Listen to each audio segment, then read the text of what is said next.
Merhaba arkadaşlar. Ramazan bayramını bitirdik. Artık çalışma vakti geldi. Normalde ben bayramda da çalıştım. Akşamları bayağı bir çalıştım arkadaşlar. Gündüzleri tabii ki gelen gidenler oldu. Misafirlerimiz oldu. Bayramlaştık ama akşamları da çalıştım. Neyse, uzun lafın kısası. Bu videoda size ne göstereceğim, ne anlatacağım arkadaşlar. Forum kısmı varken de sorulan bir soru vardı. WooCommerce'te oluşturduğumuz e-ticaret sayfamızı katalog moduna nasıl çeviririz? Satış yapmayacağım, yalnızca ürünlerin tanıtımını yaptığım bir site oluşturmak istiyorum. Yani halihazırda WooCommerce'te oluşturduğum siteyi ben bir katalog moduna çevireceğim. Nasıl yapabilirim diye. Bununla ilgili bir eklenti buldum ve onu inceledim arkadaşlar. WooCommerce'te oluşturduğumuz e-ticaret sitesini katalog moduna çevireceğiz. Ücretsiz bir eklentiyle tabii ki bize verdiği imkanlarla ne yapabiliriz ona bakacağız. Anlatacağım eklenti, incelediğim eklentide katalog modunu yapıyor. Ayrıyetten de kullanıcı rolüne göre fiyatlandırma yapabiliyoruz. Yani aslında çok böyle detaylı olmasa da en azından kullanıcı grubu varsa onlara mesela girdiklerinde belli bir fiyat, daha düşük fiyat ya da ne bileyim işte yüksek fiyat gösterebiliyorsunuz. Tabii test ettim, baktım, ettim. Türkçe dil dosyasını oluşturdum. Gayet iyi çalışıyor, sıkıntı yok. Ücretsiz sürümünde tabii ki kısıtlı, ücretli sürümünde daha fazla özellikleri var. İnceleyin, bakın arkadaşlar, belki hoşunuza gidebilir. En azından katalog modunda çalıştırmak isterseniz sayfanızı, sepet sayfasını gizlersiniz, işte ödeme sayfasını gizleyip mesela yalnızca ürünlerle ilgili tanıtma kısmı oluşturmak isterseniz bu eklenti kullanılabilir diye düşünüyorum. Bir bakın, inceleyin. Şimdi birlikte inceleyeceğiz zaten de. Geçelim hemen geliştiricinin WordPress sayfasında bir bakalım. Ondan sonra fiyatına falan bakarız. Bir de test sayfamıza bir bakalım. Ondan sonra da devam ederiz. Hadi gidelim.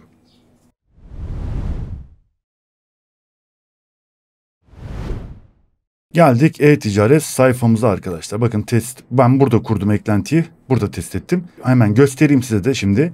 Bu WooCommerce WordPress tabanlı bir e-ticaret sitesi arkadaşlar. WooCommerce kullanılarak yapılan bir e-ticaret sitesiydi. Biliyorsunuz zaten testlerimizin çoğunu ben burada yapıyorum. Gördüğünüz gibi burada ürünlerimiz var zaten. Bir tanesinde gerçi fiyat var. İsterseniz bunu da kaldırabiliyorsunuz ama onu bilerek bıraktım zaten. Bu şekilde bakın, fiyatları göstermiyorum. Katalog modu tarzında diyorum. Şimdi bir tane ürünün içine bakalım. Mesela girelim ürün sayfasına. Gördüğünüz gibi herhangi bir fiyat yok. Sepete ekleme yok. Ödeme sayfasına falan gidemiyorsunuz arkadaşlar. Yalnızca ürünün tanıtımını yapıyorum. Ücretli sürümünde tabii ki bir sorgu formları var.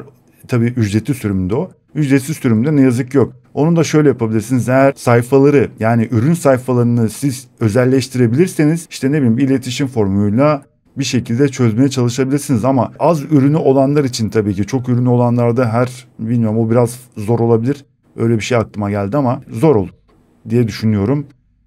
Yoksa burada her ürün için bir tane form oluşturmak biraz sıkıntı olabilir o zaman da. Çok fazla ürününüz varsa. Ücretsiz sürümde bunu açmışlar tabii ki. Neyse. Bu şekilde bir katalog tarzında çevirebilirsiniz. Yani bunu sırf mesela şöyle de düşünebilirsiniz. Şöyle bir şey var. Yalnızca katalog tarzında derken mesela gene bir e-ticaret sayfasındasınız ama envanter sayımına girdiniz. Yani ürün stok sayımı yapıyorsunuz. O sırada da satış yapmamanız lazım. Sayfanız tabii ki çalışması lazım bir şekilde ama ürün satmamanız lazım. Ne yapacaksınız? Kapatacaksınız. Bu şekilde yalnızca ürün tanıtımları olacak ama siz arka tarafta stoğunuzu kontrol edeceksiniz, envanterinizi kontrol edeceksiniz. Bu şekilde bir alışveriş olmayacağına göre böyle bir ara verebilirsiniz mesela. Ondan sonra tekrar yine fiyatlı şekliyle işte sepet ekleme bilmem ne ödeme kısmını açabilirsiniz. Öyle bir özellik de olabilir en azından. Şimdi gene mağazaya şöyle bir geleyim. Bir de ayrıyetten fiyatlı olan vardı arkadaşlar. Onu da anlatayım size. Şimdi bunda neden fiyat var? Ayrıyetten ürünlerin sayfasında mesela WooCommerce'te ürün eklediğimizde ürünlerin sayfasında ürünlere özellik verebiliyoruz. Şimdi varsayılan olarak eklentiyi kurduğunuzda, ayarladığınızda arkadaşlar bütün site içerisinde geçiyor. Mesela ayarlayabiliyorsunuz onu. Ayrıyetten de mesela tek tek ürünlerde de mesela o özellikleri farklılaştırabilirsiniz. Mesela ben bu ürünü, diğer ürünleri satmıyorum. Katalog tarzında diyorum örnek olarak. Ama bu ürünü satıyorum arkadaşlar. Bu ürünü satıyorsam da fiyatını da mesela farklı bir şekilde de gösterebilirim. Normalde bu ürünün fiyatı şu an 275 lira ama ben mesela buna bir kullanıcı rolü tanımladım. %10 verdim, 247 liraya düştü mesela. Örnek olarak tabii ki bunlar. Yani birkaç değişik şeyler yapabilirsiniz. Sırf katalog modunda yani bu şekilde kullanabilirsiniz. Ya da dediğim gibi bu şekilde ürüne hasta indirimler ya da işte kullanıcıya göre indirimler falan da sağlayabilirsiniz. Böyle bir şey. Şimdi geliştiricinin hemen WordPress sayfasına bir geçelim. Kullandığım eklenti bu. İncelediğim eklenti bu arkadaşlar. Bu İngilizcesi. Hemen Türkçesine bakalım. WooCommerce katalog modu, ürün fiyatlandırması, Sorgu formları, işte onu kullanamıyoruz zaten, ve promosyonlar demiş. Yani o ücretli sürümünde olan özellikler. Bu sayfanın linklerini videonun açıklamalar kısmında olacak. Lütfen girin arkadaşlar, inceleyin. Eklentiyi kurmadan önce inceleyin arkadaşlar. Bir okuyun, yani bakın neler varmış neler yokmuş diye. Her ne kadar da videoda anlatsam da gene de okumanızda fayda var. Şu anki sürümlerle test edilmiş, tamamdır. Ürünün fiyatına bakalım. Envato Market'te satılıyor arkadaşlar, 40 dolar. Yani 39-40 dolar zaten. 40 dolara ücretli sürümünü alabiliyorsun. 40 dolarda ne yapıyor? İşte 1 milyon 200 300 falan oluyor herhalde, işte öyle bir şey. Neyse, ayrıca gene eklentinin bir destek kısmı, destek sayfası var. Buradan da mesela adım adım da anlatıyor arkadaşlar. Bakın katalog modu, işte fiyat olayı var ürün fiyatlarında, ürün ayarları falan. Buralara da girebilirsiniz. Bunları da okuyabilirsiniz. Okuyun bence de. Eğer böyle bir eklentiyi kullanacaksanız diyorum ve uyarımızı yapalım. Ondan sonra da artık kuruluma, incelemeye, yani kurulumunu yapalım, testini falan yaparız. Hadi bakalım.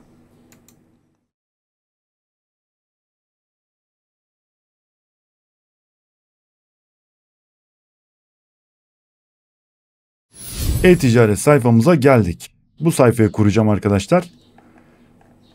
Bakın fiyatlar falan gözüküyor. Sepete ekle var. İşte gördüğünüz gibi burada. Yani normal bir e-ticaret sayfası. Ben bunu katalog tarzına çevireceğim şimdi. Sepete ekleyi kaldıracağım. Fiyatları göstermeyeceğim. İşte yani ne yapmamız gerekiyorsa onları yapacağız. Kontrol paneline geçelim. WordPress'in, sayfamızın kontrol paneli. Eklentiler kısmına geldim. Yeni eklenti ekle diyorum. Arama kısmına yapıştırdım. Hemen kuruyorum ve etkinleştiriyorum. Yani bu da yeni bir eklenti diyebiliriz aslında. Çok fazla bir kurulum olmamış ama 4 tane, bakın 4. 4 tane yani. Yalnızca 4 tane 5 yıldız almış. Bir de ben vereceğim zaten şimdi. Birazdan veririm. Eklentiyi kuruyorum ve etkinleştiriyorum. Eklenti kuruldu, etkinleştirdik. Şimdi şöyle bir başlangıç yapalım yine. WooCommerce kısmına geliyorum arkadaşlar. Bakın WooCommerce sekmesinde burada. Zaten hemen eklentiye girdim. Gördüğünüz gibi İngilizce. Ne yapalım? Loco Translate üzerinden Türkçe dil dosyamızı yükleyelim arkadaşlar. Loco Translate'e geldim. Eklentiler sekmesindeyim. Şimdi eklentimizi bulalım.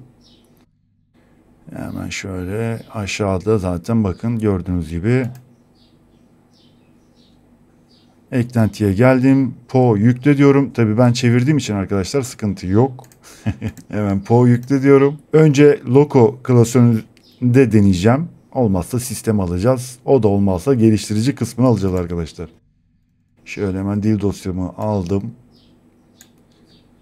Attım ve yükle diyorum. Tamam. Hemen geçelim bakalım. Çeviri yapmış mı? Yapmamış. Ne yapıyoruz arkadaşlar? Dediğim gibi hemen gene Loco üzerine geldim. Eklentilere, eklenti dil dosyasının yerini değiştireceğim arkadaşlar. Bunu her videoda söylüyorum gerçi de. Şimdi taşı diyorum. Sistemi alacağım bu sefer arkadaşlar. Şimdi sistemle geliştirici de biliyorsunuz yani güncellemelerde dil dosyasını kaybedebilirsiniz arkadaşlar. O yüzden özellikle önce Loco'da, ondan sonra sistem ve işte geliştirici kısmına, klasörlerinde taşıyın. Ama dil dosyalarını muhakkak arkadaşlar bilgisayarınızda bulundurun. Yoksa kaybettiğiniz zaman tekrar çeviri derdiniz olur.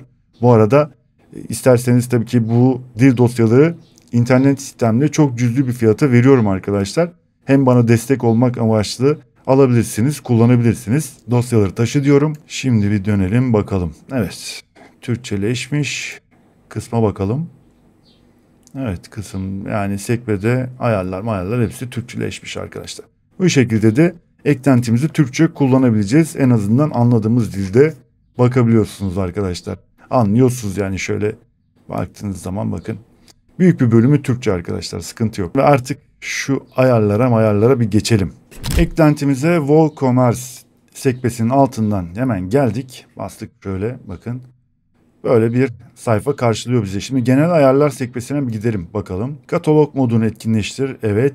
Ürün fiyatlandırmasını evet dedik. Tamam. Ürün ayarları, promosyonları etkinleştir demişiz. Evet demişiz. Bu varsayılan olarak geliyor arkadaşlar zaten. Etkinleştir. Hayır. Satışta ürün sorgusu. İndirimli ürünler sorgu ayarlarını kontrol etmek için bu paneli kullanın demiş. Ve şimdi katalog moduna çevirdiğimiz için bunu açmıyoruz tabii ki. Geldik katalog modlarına. Bu şekilde hemen bir yeni katalog modu ayarlarına giriyorum. Bir tane oluşturalım. Buraya katalog modu diyorum. Katalog diyeyim hatta. Katalog. Tamam.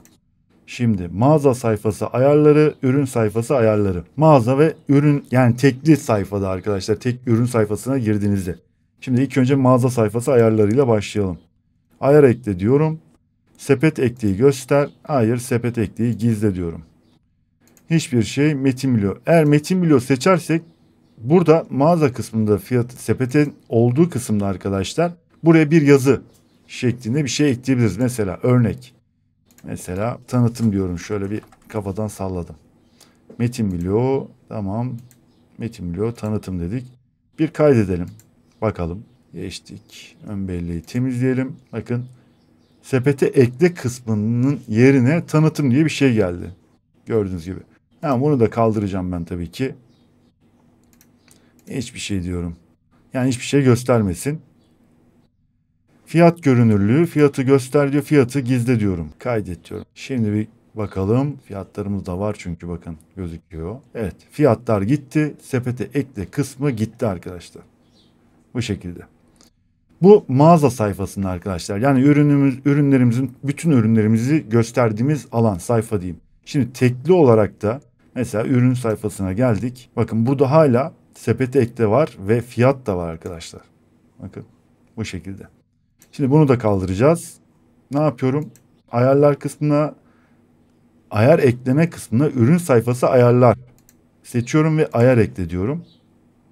Sepet ekleyi göster, gizle. Gizle diyorum arkadaşlar. Gene aynı mağaza sayfasında yaptığım gibi fiyatı gizle diyorum. İsterseniz fiyatı da gösterebilirsiniz. Ayrı bir şey. Fiyatı gösterirsiniz ama satış yapmazsınız. Yani ne olur bu sefer? Hem sepet sayfasını da hem de ödeme sayfasını da kısıtlamanız lazım tabii ki. Şimdi bu şekilde bir yapalım. Kaydet diyorum. Ön belleği temizleyelim. Gördüğünüz gibi fiyat gitti. Sepete ekleme kısmı gitti arkadaşlar. Yok. Yani bu şekilde bir ürün tanıtımı bile yapabilirsiniz. Normalde şimdi diğer ürünlerinizi fiyatları olabilir. Ama bir tane ürün var. Ürün getirdiniz. Yeni bir ürün mesela. Lansmanını, tanıtımını yapacaksınız. Bu şekilde mesela kapatabilirsiniz. Onu da ürünler sayfasında, yani WooCommerce'in ürün eklediğimiz sayfada yapabiliriz mesela bunu. Şimdi diğerleri açık olabilir ama bu şekilde mesela tekli ürün tanıtımını yapacağınız ürünün sayfasından da kapatabilirsiniz. Öyle bir özelliği de var. İşte bu şekilde kapattık. Ya ne oldu? Bir katalog moduna döndü aslında. Burada tabii ki sepeti falan kaldırmanız lazım. Menü sekmesinden falan. Eğer varsa tabii ki sizde kullandığınız şablonda, temada onu da kapatmanız lazım. Yoksa bakın burada tekrar sepet böyle gözüküyor ama herhangi bir şey yok. Ekleyemiyorsunuz sonuçta. Yani ana sayfaya gene gidelim bakalım. Gördüğünüz gibi bakın fiyat yok. Yalnızca katalog modu tarzına geldi. Bu şekilde yapabiliriz. Başka ayarlarda ne var? Mesela sepet sayfası ayarları demiş. Ayar ekle diyorum. Erişimi kısıtla. Sepet sayfasına erişimi kısıtlar ve tüm sepet işlevlerini devre dışı bırakır. Bunu evet seçerseniz sepet erişiminde artık sepet sayfasına hiçbir şekilde gidemez. Ödeme sayfasını gene aynı şekilde bunu da böyle evet dediğimde, erişimi kısıtla dediğimde buraya da ödeme sayfasına da hiçbir şekilde ulaşamaz arkadaşlar. Bu bir artık katalog tarzında bir şekle geldi sayfamız. Şimdi ürün fiyat, başka bir şey var mı bakalım yine de. Başka ayarlarda bir şey yok. Bunu mesela koşullandırabilirsiniz de arkadaşlar. Nasıl koşullandırabiliriz? Bakın koşul eklediğinizde, yani herhangi bir şey eklemezsiniz. Bu bütün kullanıcılara bu şekilde gözükür. Öyle diyeyim size. Ama koşul eklerseniz mesela bu şekilde bir koşul eklerseniz yalnızca mesela diyelim ki müşteriler, kullanıcı rolleri dedim. Buraya yalnızca yönetici diyeyim. Evet, öyle bir deneyelim bakalım. Kaydettik. Şimdi biz yöneticiyiz zaten. Yeni bir özel sayfa açacağım. Tam bu şekilde. Şimdi bir yeni özel pencerede açalım. Yönetici değiliz sonuçta. Bakın burada işte kullanıcı rollerini devreye sokabilirsiniz. Yani belli kullanıcılara fiyatları isterseniz gösterebilirsiniz. İsterseniz bakın sepete ekleme falan var. Belli kısma da göstermeyebilirsiniz. Bu şekilde koşul da ekleyebilirsiniz. Güzel. Bunu da gösterdik. Tabii ben şimdi şeyden kaldırmam lazım onu. Yani mesela dediğim gibi buradan mesela abone bu şekilde mesela eğer kullanıcı rolleriniz varsa buradan ayarlayabilirsiniz. Bunu kaldıralım tabii ki. Katalog modu bu şekilde ayarlanıyor arkadaşlar. Gelelim ürün fiyatlandırmasına. Şimdi gerçi fiyatlarımızı falan kaldırdık. Şöyle bir açalım gene temizleyelim. Tamam yok. Ürün fiyatlandırması. Burada da arkadaşlar bakın sınır yok demiş tamam. Şimdi yeni bir ürün fiyatlandırması yapalım. Ama şimdi fiyatları zaten kapattık. Katalog moduna geçtik. Ürün fiyatlandırmasını niye yapalım? Bu sefer katalog modundan çıkmanız lazım bir yerde de. Onu da aslında buradan değil. Bakın buradan yapmak mantıklı gelmiyor. Eğer katalog modunda çalışıyorsanız. Onu da nasıl yapmamız lazım arkadaşlar? Ürünler kısmından yani ürün bazlı yapabiliriz. Ya da bakın şimdi buraya satış fiyat ayarlaması tamam. Buraya bir not yazıyoruz. Özel ürün diyorum. Özel ürün dedik. Yüzde ya da sabit indirim yapabiliriz. Yüzde diyorum 10. Satış fiyatından olsun. Tamam. Ürün ekle diyorum. Özel ürünler. Ürün kategorileri, ürün etiketleri. Özel ürünler seçtim. Üründe şöyle telefon diyorum. Bakalım.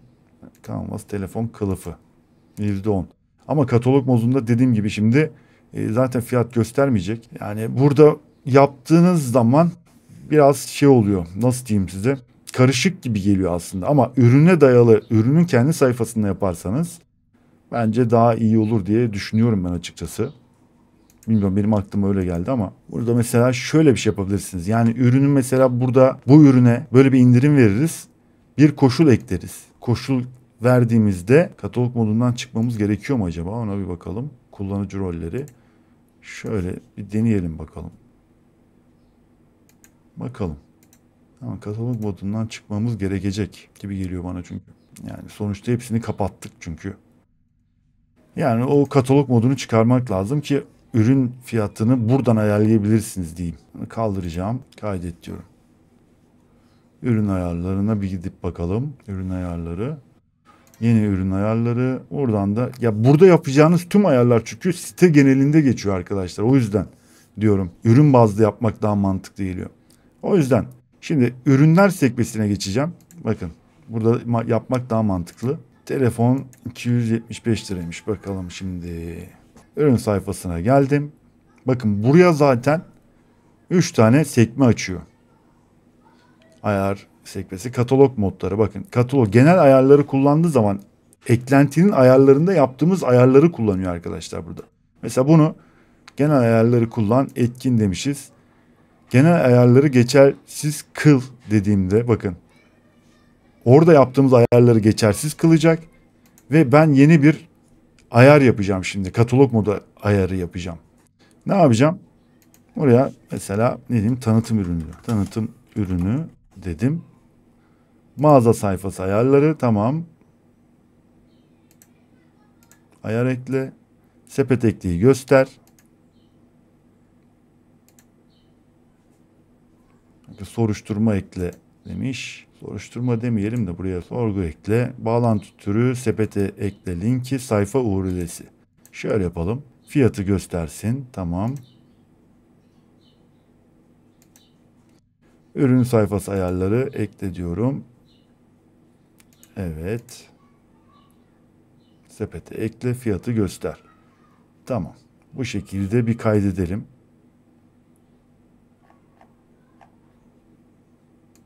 Güncelle diyorum. Geldik sayfaya. Şöyle bir yenileyelim. Genel ayarlarından çıkardım. Ürün bazlı yapıyorum şu an. Bakın. Ürün bazlı yaptığım için gördüğünüz gibi fiyatını gösterdi. Sorgu ekle dedi. Hemen şöyle bir sepeti görüntüle diyorum. Tabii ne yaptık? genel ayarlardan sepet kısmını kapattığımız için bakın sepete gidemiyoruz gene. Şöyle sepette bakın. Ne yapacağım? Ürünlerde tekrar sepeti açmam lazım. Katalog modlarına geldim. Tanıtım ürünleri. Bakın. Fiyatı göster. Mağaza ayarları. Ürün sayfası ayarları dedik. Sepete ekle fiyatlar. Tamam. Sepete eklemekle. Sepete ekle. Sorgu nereden çıktı ya? Tamam. Sepete ekledin ki. Ekle dedik. Ekle dedik. Tamam. Mağaza sayfası. Ürün sayfası. Bakın. Mağaza sayfası ve ürün sayfası. Normalde ayarlarda şey yoktu arkadaşlar. Ayarlarda ürün vardı bir de ödeme kısmı vardı. Bakın burada ama ne yaptık? Biz onları komple kapattığınız zaman sepete gidemiyorsunuz. Şu an tamam. Bu mesela sepete ekle diyor ama nasıl gideceğiz? Orayı açmanız gerekecek. Öyle gidelim. Bakın gene sepete gidemiyoruz. O yüzden de eklentinin şunu bir kaydedelim. Şöyle bir eklentiye geçelim. Bakın. Erişim sepet sayfası ayarları, ödeme sayfası. Bunları kaldırmanız lazım ki sepet kısmını ve ödeme kısmını kullanabilelim. Arkadaşlar şöyle bir kaldırdım. Bunu da kaldırdım. Kaydettim. Burada mesela ürün fiyatlandırmasında telefona %10 indirim verdim. Otomatikman bakın burada uyguladı. Bunu da kaldırabiliriz aslında. Dediğim gibi yani eklentinin ana ayarlarında katalog modunun haricinde başka bence hani ayar yapmak bilmiyorum. Çok mantıklı gelmedi bana. Ürün bazlı ayar yapmak daha mantıklı geldi bir yerde. Ama dediğim gibi çok ürününüz vardır mesela. Burada kategori olarak da seçip mesela ürün kategorilerinden seçip o kategorideki ürünleri komple mesela bu şekilde indirim ya da sabit bir indirim, yüzde indirim verip uygulatabilirsiniz. Ama bana sorarsanız dediğim gibi ürün bazlı ilk şekilde yapmak daha mantıklı geldi. Bunu kaldırıyorum. Ben direkt o sayfa ürün bazında, ürünün sayfasından yapacağım. Kaydet diyorum. Tekrar ürüne geldim. Telefon kısmına geleceğim. Evet, telefon ürünümüze geldik. Şimdi katalog modları. Katalog modlarında tamam. Burada herhangi bir şeyimiz yok. Hatta burada bir koşul bile ekleyebiliriz. Yalnızca o koşulda olanlar fiyatı görsün diye. Hatta hemen onu da yapalım. Müşteri girişi yaptığında kullanıcı rolleri diyorum. Burada mesela admin kısmı görsün. Artı tamam bunu böyle yapalım. Ürün fiyatlandırmasında da etkinliyorum. Yeni ürün fiyatlandırması. Bakın buradan vereceğim şimdi indirimi. %10 hatta 50 diyorum. %50 satış fiyatı üzerinden sınır yok. Tamam. Koşul ekle diyorum. Kullanıcı rolleri admin diyorum. Tamam. Ondan sonra da ürün. Genel ürün ayarları, yeni ürün ayarları demişiz. Stok ayarları, satış mesela burada da arkadaşlar mesela stoktaki ürünleri satış takvimi ayarlayabiliriz. Yani belli tarihler arasında mesela şöyle bakın belirli tarihler arasında fiyat indirim yapabilirsiniz ya da açabilirsiniz, kapatabilirsiniz ürünün satışını. Ne bileyim bu tip şeyler de var. Satış takvimi belirli tarih diyor bakın tarihten itibaren var. Bugüne kadar tarih arasında var mesela işte iki tarih arasında bu şekilde bu koşulları sağlayabilirsiniz. Ya birkaç böyle özelliği var. Güzel gönderi ayarları mesela burada da bakın sanaldır. Ürün sanal mı? Hayır sanal değil zaten. Şöyle bakalım. Ürün sanal bir ürün yapar. Yani ürün fiziki olarak gönderiyorsanız tabii ki. Ama sanal bir ürünse, dijital bir ürünse evet seçeneği seçilebilir. Neyse bunu kaldıralım o zaman. Bizim işimize yaramadı. Ürün etiketi varmış. Ürün etiketi bakın mağaza döngülerinde göster. Evet döngüleri için bayağı. Bunları tabii ki kurcalamak lazım. Ürün etiketi. Metin milyonuna da bir bakalım. Evet. Tamam. Şöyle bir güncelleyelim bakalım. Şimdi şöyle bir yenileyelim. Tabii biz şimdi bu an yönetici kısmındayız. Sepete ekle diyorum. Sepeti görüntüle diyorum. Bakın sepet kısmını açtığımız için sepete gittik. Ödeme sayfasına git diyorum. Ödeme sayfasına da ulaşabildik. Şimdi bize o zaman şöyle yapalım. Bir de özel pencereden bakalım. Şöyle geldik. Ürünüme geldik. 275 lira. Şöyle bir girelim sayfaya bakalım. Hala 275 lira. Bakmadık biz. Sepete bir gidelim bir daha. Bakın %50 indirim dedik. Admin yani yönetici kısmına %50 indirimli gösterdi dedik. Yarıya düşürdü fiyatı. Gördüğünüz gibi. Koşul eklemiştik. Burada da normal mesela bakın hiçbir giriş falan yapmadık. Dışarıdan gelenlere yani yönetici olmayanlara gösterilen fiyat. Burada dediğim gibi koşula göre de fiyatlarınızı yapabilirsiniz arkadaşlar. Mesela ne olabilir? Orada da şöyle bir şey olabilir. Geldik ürün fiyatlandırması. Bunu mesela yönetici notu admin fiyatı diye. Admin fiyatı dedik. Ondan sonra bir koşul daha ekleyelim.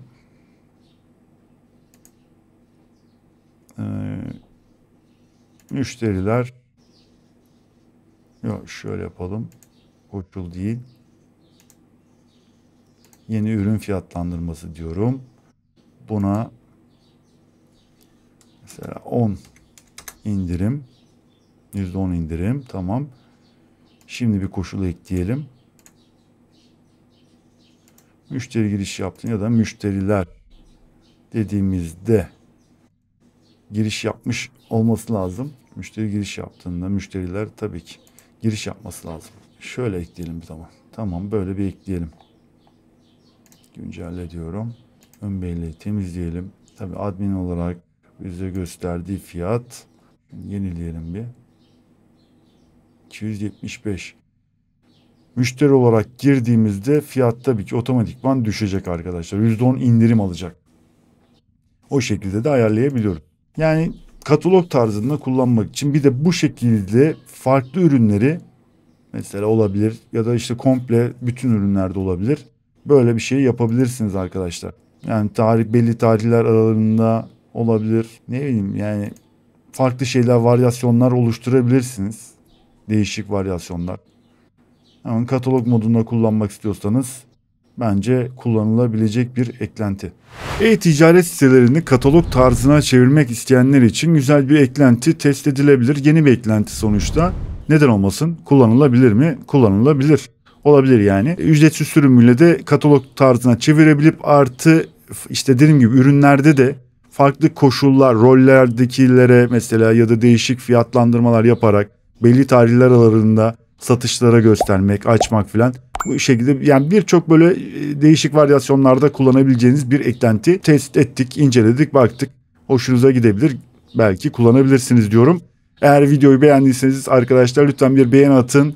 Abone de değilseniz lütfen abone olun, destek olun bana arkadaşlar. Eklentinin dil dosyası, Türkçe dil dosyası internet sitemde maxhandmade.com'da bulunmakta. Oradan da cüzi bir fiyata satın alıp bana destek olabilirsiniz diyorum. Bir sonraki videoda görüşmek üzere. Kendinize iyi bakın. Hoşça kalın.